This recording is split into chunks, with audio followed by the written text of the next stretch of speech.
8 दिन की अंतरिक्ष यात्रा कैसे 9 महीने में बदल गई। स्पेस में कैसा रहा इन दोनों एस्ट्रोनॉट का जीवन और अंतरिक्ष से आने के बाद इन्हें किस किस परेशानी का सामना करना पड़ सकता है, आइए जानते हैं इस वीडियो में। दोस्तों, आज सुबह 19 मार्च 2025 की सुबह एक बार फिर 9 महीने की अंतरिक्ष यात्रा पूरी करने के बाद दोनों एस्ट्रोनॉट यानी कि सुनीता विलियम और बैरी वुड विल्मोर धरती पर वापस सुरक्षित लौट आए हैं और इस बार उनकी मदद एलोन मस्क के स्पेस एक्स ने की। स्पेस एक्स का ये क्राफ्ट मेक्सिको की खाड़ी में लैंड कर गया है।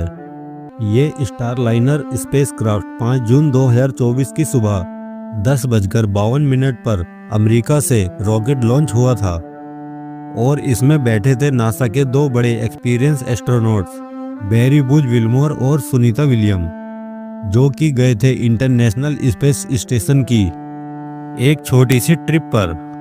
और जिस स्पेस क्राफ्ट में ये ट्रेवल कर रहे हैं स्टारलाइनर, इसे एक प्राइवेट कंपनी ने बनाया है जिसका नाम है बोइंग। वही कंपनी जो एरोप्लेन्स भी बनाती है और जिसके कई सारे प्लेन्स क्रैश भी हुए हैं।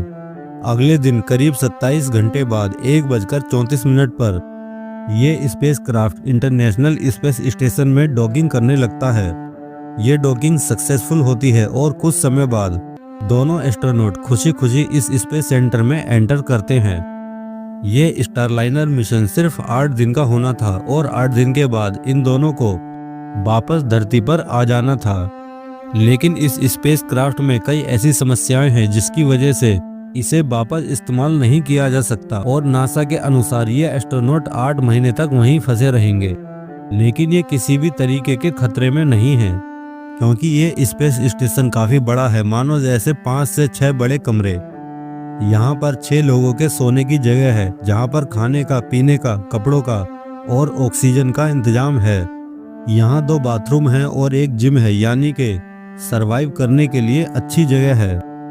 हाँ, इन एस्ट्रोनॉट को कपड़ों की थोड़ी दिक्कत है, क्योंकि ये अपने साथ 8 दिन के हिसाब से ही कपड़े लाए थे। लेकिन इसके लिए भी नासा ने इनके पास एक शिपमेंट भेज दी 6 अगस्त को। और अब बात करें स्पेस क्राफ्ट के प्रॉब्लम की, तो जो लॉन्च 5 जून को हुआ वो लॉन्च पहले 6 मई को होना था। लेकिन 6 मई को काउंटडाउन लॉन्च से 2 घंटे पहले रोक दिया जाता है एक फॉल्टी प्रेशर बोल्व के चलते। ये जो एटलस 5 रॉकेट है जिसके ऊपर ये स्पेस क्राफ्ट अटैच है, इसके ऊपर का एक प्रेशर बोल्व खराब निकलता है। इसके बाद 1 जून को दूसरा अटेम्प्ट किया जाता है और लॉन्च से सिर्फ 4 मिनट पहले एक बार फिर से इसे कैंसिल कर दिया जाता है। और इस बार कोई इंसान नहीं बल्कि कंप्यूटर अबॉर्ट सिस्टम इसे कैंसिल करता है। और फिर 5 जून आता है तो उस लॉन्च से पहले भी बोइंग और नासा के इंजीनियर्स एक हीलियम लीक को मैनेज करने में लगे हुए हैं और इससे कोई ज़्यादा बड़ी प्रॉब्लम नहीं होने वाली है, इसलिए 5 जून को इसे लॉन्च कर दिया जाता है।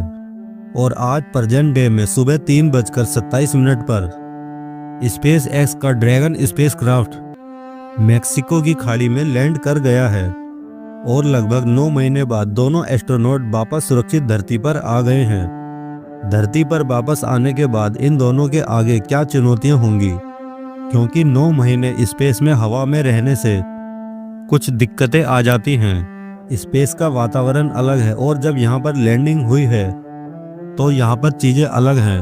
वहाँ पर ग्रेविटी नहीं है और आप पर कोई भार नहीं पड़ता है, तो आपकी बोन इंटेंसिटी कमज़ोर हो जाती है और डाइजेशन पर भी इफ़ेक्ट पड़ता है।